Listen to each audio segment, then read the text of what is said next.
Welcome back to Changing Lives, our 67-part series, which helps you take your power back. We are really lucky that we got Louisa Niehaus back yet again. She's a psychotherapist, relationship expert, and she specializes in trauma therapy. Welcome back, Louisa.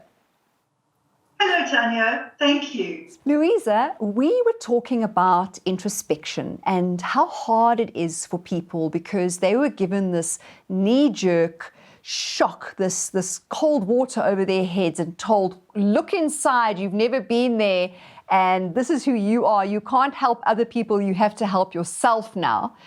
And maybe isolation and all of those dynamics. I would love to, in this episode with you, to give people 1 or 3, if possible, guiding tools in your toolkits to help them deal with introspection if possible. So, Tanya, when you talk about introspection, are you looking at maybe some basic tools that would help people who are suffering from being socially isolated or who are suffering from depression or anxiety as a result of the current changing world we're living in? Well, I think that you've touched on possibly 2 really pertinent aspects, so maybe we can look at those independently. And so let's look at isolation first, because I think if you are on your own, it must be quite traumatic to that individual. So let's maybe look at the toolkit for that first. So in terms of social isolation, we're naturally very sociable beings. A lot of us are spending an enormous amount of time online. We're also getting a lot of our information from things online, which may not necessarily always be true. We do miss the small peripheral interactions. For example, going for a coffee and seeing your local barista or saying hello to strangers. And because we're social beings, perhaps previously we might not have accorded that much importance to those what I call peripheral relationships. And people are also suffering from some kind of social reentry anxiety as well, worried about going back into the world, worried about maybe if they've lost their social skills. And it can lead to an enormous amount of anxiety or depression, thinking that you're not quite the same person that you were.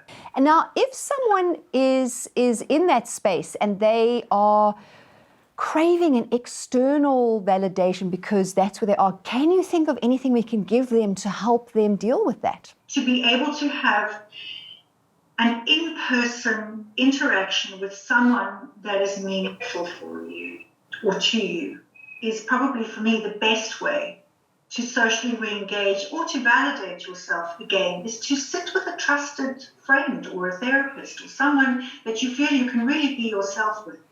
What are the steps you would take if a loved one or someone you know turns to you and you're not a qualified psychotherapist, you're not a qualified in the space of giving advice? If it's a family member, how does one deal with that? Firstly, if someone close to you presents with suicide ideation or suicidal thoughts, the best thing is to validate them. So do not shy away, minimize, or negate what they're feeling. Under no circumstances say to them, it's going to get better, you're going to be just fine, it's not so bad. Because that person initially is going to feel ashamed or embarrassed that they've actually told you their innermost feelings and they're of little consequence. Remember, even if you're not a therapist or you do not have a psychological background, you can still be present for the person by being totally there for them and listening to them, not invalidating them, listening to them. That is the most affirming thing. Also to remember that suicide is a very permanent solution to what may have been a very temporary situation. And if you can be there for that person and to be able to listen and hold them in their moments of extreme discomfort, you never know the positive impact that could have on somebody, is to just be heard. Just be heard. Thank you so much for your incredible words and for being on the show 4 times with us. It was amazing to have you with me. I hope that we see you in season 2. Thank you so much for having me. I've thoroughly enjoyed it. Thank you. Bye-bye. Uma sabufa e 5